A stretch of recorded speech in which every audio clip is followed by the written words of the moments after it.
Hello, everybody. Welcome back to the 2A News coverage of the 2019 NRA Annual Meeting and Exhibitions. Did I get that right? 148th. 148th. I'm going to get corrected every single time until I get it all 100% correct.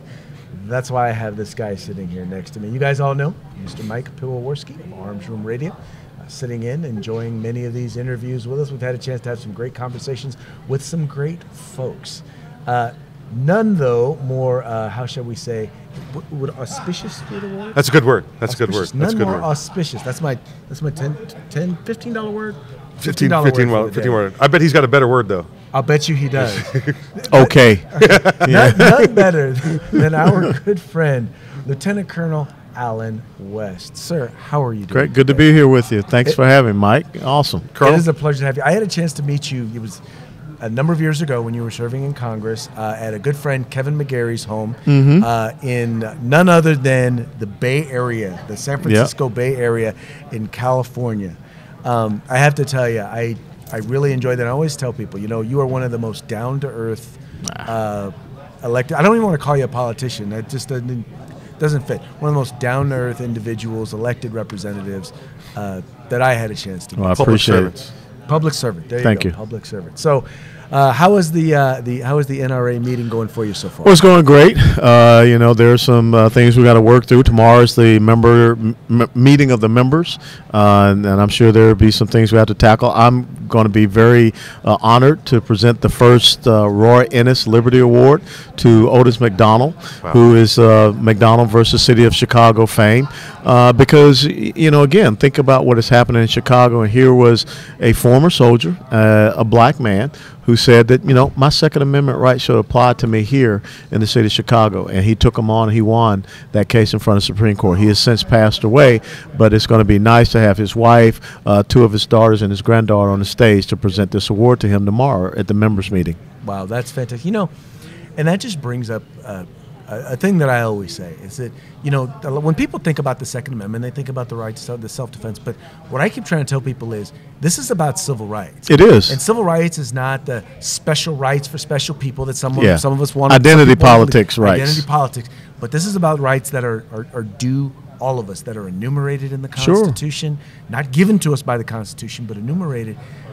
And among those is the fundamental human right to self-defense. Sure. And that was all Otis McDonald wanted. That's all he wanted. Absolutely. Absolutely, against the gangs and the violence that he had there. And so when you think about, it was 244 years ago, last week, April the 19th, 1775, when the Americans that took the field at Lexington Green, they understood that, as an armed individual, you can be a citizen, you can be free, you can have liberty. As an unarmed one, which is the reason why the British were marching inland toward Concord, Massachusetts, you're subject. And that is the most clear, understanding of this, in that this country was established because of a tyrannical government that was using military force to try to disarm liberty, law-abiding, freedom-loving people. And what do we have today, 244 years later? The exact same thing, just a new version of redcoats. Ain't that the truth? Except they're blue this time. Yeah. With a yellow streak down the back. Blue with a yellow streak down the back. Well, and once again, and that gets back to, I always like to say that the left always utilizes emotion. In this case, the emotion of fear. Sure. And it is amazing how when you start to apply logic to many of their arguments, it just plainly, utterly falls apart. And that's why they yell and scream. Oh, yeah. That's why they go to the emotional-based argument, because the facts, and as I always like to say, facts to a progressive socialist is like sunlight to a vampire. They're just going to implode. But we have to continue to speak the facts, and we have to show that they're irrational, they're illogical, and they're unreasonable. And I think that more people are starting to see that. When you have someone like a Bernie Sanders that stands up and says, the Boston Marathon bomber should be able to vote. Hold on, time out on the court, Bernie. Okay, here's a guy that was an Islamic terrorist who was in jail, and you're saying that he should still be able to vote after what he did, killing an 8-year-old kid? And so they continue to say these outrageous things. Or, Bill de Blasio, we can't build buildings anymore with, steel and glass in New York because, of climate change. Or, the world's going to end in 12 years. So this is why we have to stop, any oil and gas usage whatsoever. But the most heinous thing, and the cows, farting cows. But the most heinous thing is that they really, like Hugo Chavez did, they want to see us disarmed, and they will use any means necessary to do that. Well, because getting us disarmed then opens up the door to just about everything to their else. Tyranny, right? To their tyranny, And again, I always share with folks, June of 2012, Hugo Chavez, banned, outlawed private gun ownership.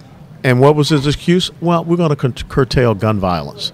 The exact same argument that you see happening today from the same people because they have the same ideological agenda. There was a gentleman, a young man, who actually ran for Congress in the Northern California area, and he was from the former Soviet Union, and he talked about his story. His grandparents told how when the Communist Party came in, the first thing they wanted to know was, okay, well, who owns guns? Yeah. We need to collect this information and put together a list. Universal background checks. Universal background. It's for the good of the party. It's for your protection. And it is for the good of the party. And then they said, well, we now need to, we need to confiscate all those firearms now, and it's for the good of the party. For your protection. For your protection. And then they proceeded to say, to confiscate all of their private property, all of their businesses and means of production. Yes. And it was all for the good of the party. And they could not do anything to resist.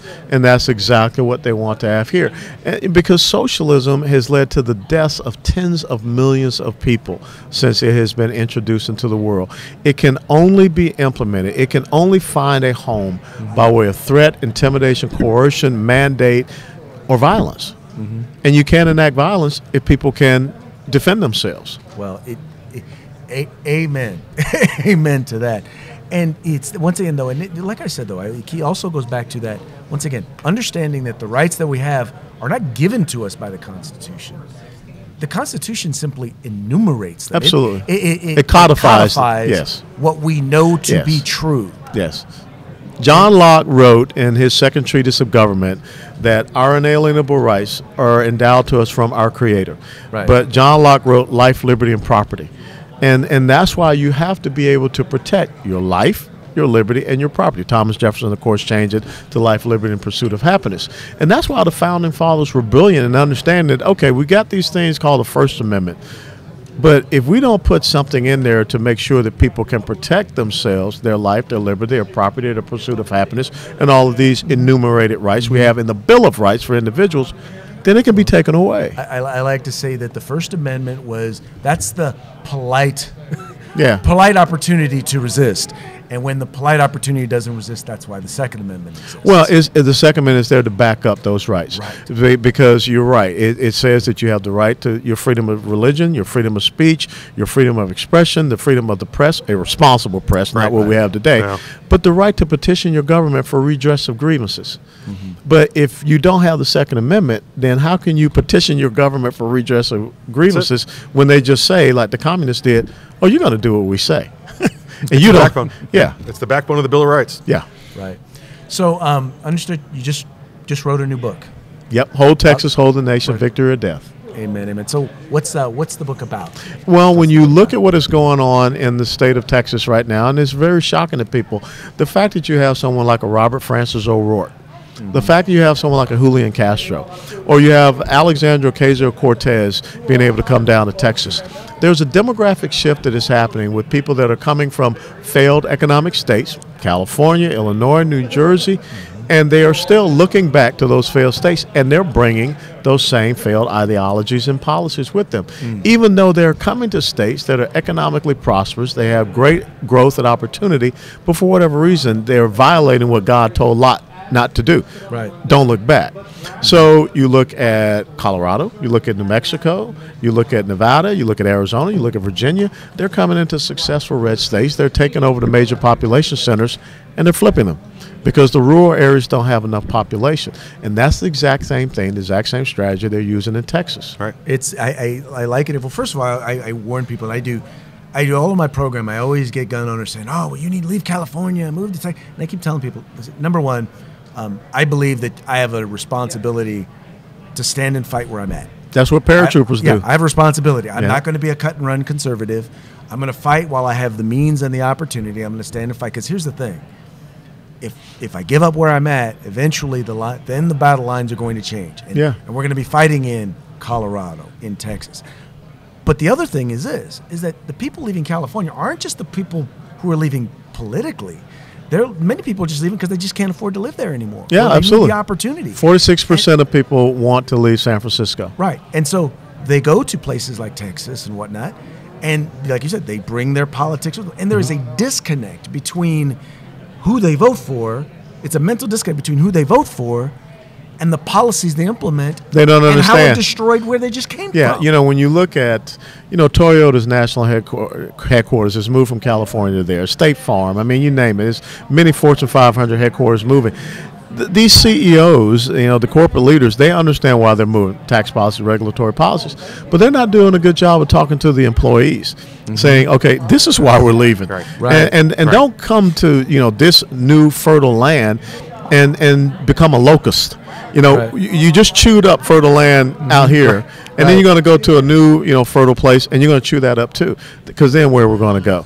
So it's a brilliant strategy that the left has, but their greatest failures are in these urban population centers, and that's where we need to take constitutional conservative principles and ideals. See, I don't even know that it's an organized strategy as much as it is. They have to do it. They have no other choice. Once they've destroyed and there's no ability for them to be able to exist where they are, they have to move on. And by nature, they're going to move on to the most fertile ground. But you think about, you look at Virginia. What has changed Virginia into a blue state? Northern Virginia, Fairfax County. Why? All the government employees. Right. How did Stacey Abrams almost win a state like Georgia? Because of Atlanta and the surrounding that metropolitan area. The downstate, the rural areas didn't mean a lot. Look at what is happening in North Carolina. Raleigh-Durham, Research Triangle, Asheville, Charlotte. That's where they're focusing. They're not focusing up in, Fayetteville, North Carolina, where Fort Bragg is. So this is a deliberate strategy. And when you look at the fact that they control Dallas County, Austin, the capital of Texas. Yeah. You go to Austin, you don't think you're in Texas. Wow. San Antonio, Houston, Harris County, El Paso, Corpus Christi. The only one they don't control is Fort Worth and Tarrant County. But yet, they came very close to flipping Fort Worth and Tarrant County. So it is a strategy that they have. And like I say, it has worked in several other states. Well, it's funny you say that because even in California, they have flipped Orange County, which is known, it's the home of the Reagan Library. Yeah. Right? It was the most Republican county for the longest time in all of California. Yeah. It was the stronghold, and they've flipped it. And the worst part is that now you even have in California, you have Republicans who are saying we need to be more like Democrats. We need to talk about environmental regulation. We need to talk about increasing taxation. We need to talk about gun control. And I'm sitting up here listening. I'm like, but we want to be Democrat light. And I'm like, I'm sorry, but if people are going to vote for Democrats, they're just might as well take the evil that you know. Right. Take the evil that you know. Well, especially when it comes to gun rights, I have found that it's easier to get a moderate Democrat to vote against gun control than it is to get a moderate Republican to vote. And that's one of the things when you look at why the GOP lost the House of Representatives, because they had the House, they had the Senate, they had the White House, and they still failed. To control our border. They still failed in so many. The spending that came out. This omnibus spending bill was one of the biggest spending packages that we've had in the history of the United States of America. So I think you have to give people a clear choice. The success of Ronald Reagan was that he gave people a clear choice. In his reelection, he only lost one state. That was Minnesota. Okay, that's the land of some real weird things. And you know what? I think you hit the nail on the head. I sit on a school board in Sacramento. Most important elected position in the country, school board. I'm in an area that's 65% Democrat, and yet our board is a majority conservative. And what we do is I always tell people, number one, we govern according to our values. Yeah. And that's what we need to do. And we're bold about it. I mean, I don't wave the flag. I'm probably the only one that waves the Republican flag saying, yes, I'm not just a Republican. I'm not just a conservative. I'm a card-carrying member of the vast right-wing conspiracy. Do you know what flag the Republican flag is? It's the American flag. Yeah, there you go. It's the American flag. But I thought that was a trick question. No. But that's the thing. And what I find is that when we communicate our values and we do it in bold colors, that's when we win. Isn't that what Ronald Reagan said? We were painting in bold colors, not pretty pastels. Right. And so the pretty pastels, the rainbow, unicorns, and Skittles approach, that doesn't work. No. Yeah, it doesn't work. No, especially not for us. Well, fantastic. Well, I am definitely going to have to get a copy of the book. Thanks. This one's mine. It's already. Yeah. I wouldn't sit that down. I might find one that looks just like it. Just rip out that first page. Say, oops. How can folks follow the work that you do? You follow me at theoldschoolpatriot.com, Facebook, Instagram, and Twitter. And you can purchase a copy of Whole Texas, Hold the Nation at Amazon, through Amazon, or at Barnes & Noble. Excellent. Well, folks, that's going to be our last interview for today. So I just want to make sure I want to thank Lieutenant Colonel West for coming on. I want to thank you, Mike, for sitting in today. Absolutely. There's going to be tons of cool interviews going on tomorrow, so I hope you guys will continue to tune in. We really appreciate you guys following us here at 2A News. Please remember, like and share these videos. Tell your friends about 2A News. We are the place to be when it comes to NRA 2019 Annual Meeting. 148. 148. Oh. He was almost there. I'll get it right tomorrow. You folks take care. Thanks, guys.